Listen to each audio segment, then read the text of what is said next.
یہ حضور غوث پاک کی شان ہے، یہ آپ کی ولایت کا مرتبہ ہے۔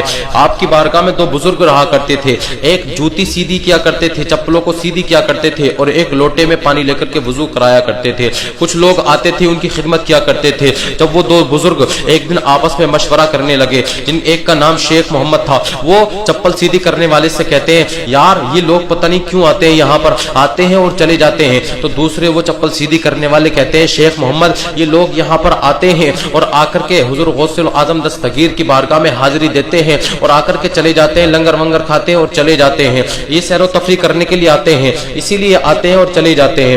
حضور غوث اعظم دستگیر کی بارگاہ میں رہنے والے شیخ محمد کہتے ہیں یار ایک زمانہ ہو گیا، اب یہاں پڑے پڑے ہم بھی باہر سیر و تفریح کے لیے چلتے ہیں، میں بھی سیر و تفریح کے لیے جانا چاہتا ہوں۔ تو انہوں نے تو منع کر دیا، لیکن دوسرے دن جب دو کتب آئے تو آنے کے بعد میں جب انہوں نے حضور غوث اعظم دستگیر کی بارگاہ میں حاضری دی اور جب وہ جانے لگے تو یہ شیخ محمد ان سے کہنے لگے کہ مجھے بھی اپنے ساتھ سیر و تفریح کے لیے لے چلو۔ تو جب یہ ان کے ساتھ چل دیے تو یہ جنگل میں پہنچے، جب چلتے چلتے 24 گھنٹے ہو گئے تو بھوک لگنے لگی۔ اب حضور غوث اعظم دستگیر کی بارگاہ میں تو بہت نازوں کے ساتھ میں پلتے تھے، بہت نزاکت کے ساتھ میں پلتے تھے، وہاں تو کھانے کو بھی ملا کرتا تھا، وہاں تو سونے کو بھی ملا کرتا تھا، ہر چیز کا آرام تھا۔ لیکن جب یہ چل رہے تھے 24 گھنٹے ہوئے تو کہنے لگے یار بھوک لگ رہی ہے، کھانا تو کھلاؤ، بہت تیز بھوک لگ رہی ہے، کچھ کھانا تو دو، کھانے کا تو انتظام کرو۔ تو ان میں سے ایک کتب نے مصلی بچھایا اور مصلی بچھا کر کے 2 رکعت نماز پڑھی اور 2 رکعت نماز پڑھ کر کے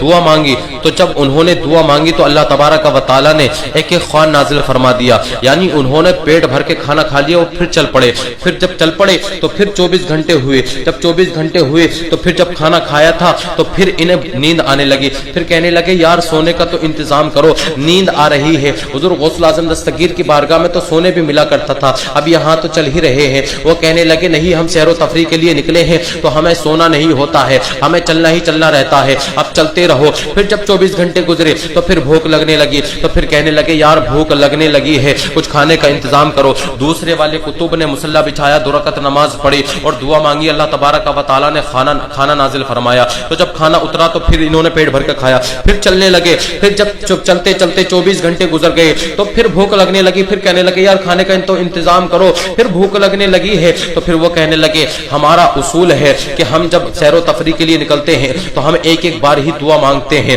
اور ایک ایک بار ہی کھانا کھا لیا کرتے ہیں، جب کھانا آ جاتا ہے تو کھا لیا کرتے ہیں۔ اب ہمارا یہ اصول ہے، اب تمہاری باری ہے، اب تمہارا نمبر ہے، یا تو تم دعا کرو تو کھانا مل جائے گا، اگر دعا نہیں کرو گے تو پھر چلتے رہو، ایسے ہی بھوکے مرو۔ تو انہوں نے کہا مجھ سے تو کچھ آتا بھی نہیں ہے۔ تو کہنے لگے کچھ آئے یا نہ آئے لیکن دعا تو اب تمہیں ہی کرنی ہے، کھانا تو تمہیں ہی منگوانا ہے، منگاؤ کھانا یا پھر بھوکے چلتے رہو۔ اللہ اکبر کبیرہ جب اتنا کہا تھا تو انہوں نے رب تبارک و تعالی کی بارگاہ میں ہاتھ اٹھا دیے اور کہنے لگے، عرض کرنے لگے اے اللہ میں نہیں جانتا کہ یہ کیا مانگتے ہیں اور کس کے صدقے میں مانگتے ہیں، اے اللہ جو یہ مانگتے ہیں اور جس کے صدقے میں مانگتے ہیں، اے رب تبارک و تعالی جس کے صدقے میں مانگتے ہیں تو اسی کے صدقے میں تو کھانا نازل فرما دے۔ جب اتنا کہا تھا تو رب تبارک و تعالی نے 2 دسترخوان اتار دیے۔ ان دونوں نے مانگا تھا جب ان دونوں نے دعا مانگی تھی تو ایک ایک دسترخوان نازل ہوا تھا، لیکن اب جب انہوں نے شیخ محمد نے دعا مانگی ہے تو رب تبارک و تعالی نے 2 دسترخوان نازل فرمائے ہیں۔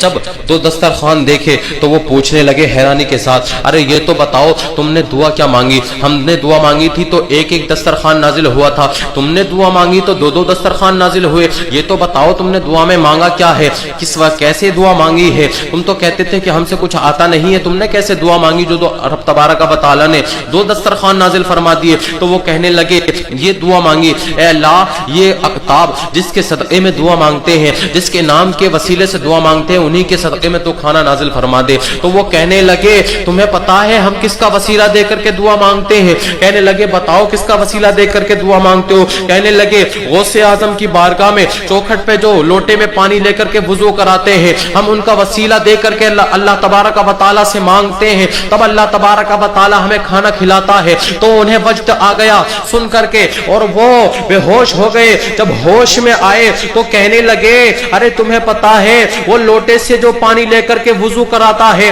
تمہیں پتا ہے وہ کون ہے؟ ارے وہ میں ہی تو ہوں، یہ شان ہے میرے غوث الاعظم دستگیر کی۔ تو کہنے لگے میں کہاں آ گیا، یہ دیکھو میرے غوث اعظم کی شان کیا ہے، آپ کی بارگاہ میں رہنے والا جو لوٹے میں پانی لے کر کے وضو کراتا تھا، اب اس کے صدقے میں اقطاب بھی اپنے لیے دعا مانگتے ہیں، اس کے نام کا وسیلہ دے کر کے اقطاب بھی دعا مانگتے ہیں۔ رب تبارک و تعالی جن کے نام سے خوان نازل فرماتا ہے، یہ غوث اعظم دستگیر کی شان ہے کہ جن کے نام کا وسیلہ دے کر کے اقطاب بھی دعا مانگتے ہیں، جس فقیر کا نام لے کر کے اقطاب بھی دعا مانگتے ہیں جس کے وسیلے سے، یہ ان کی شان کا عالم ہے۔ ارے جب غوث الاعظم دستگیر کی چوکھٹ پہ رہنے والے ایک فقیر کی شان کا یہ عالم ہے تو پھر اندازہ لگاؤ میرے غوث الاعظم پیران پیر کی شان کا عالم کیا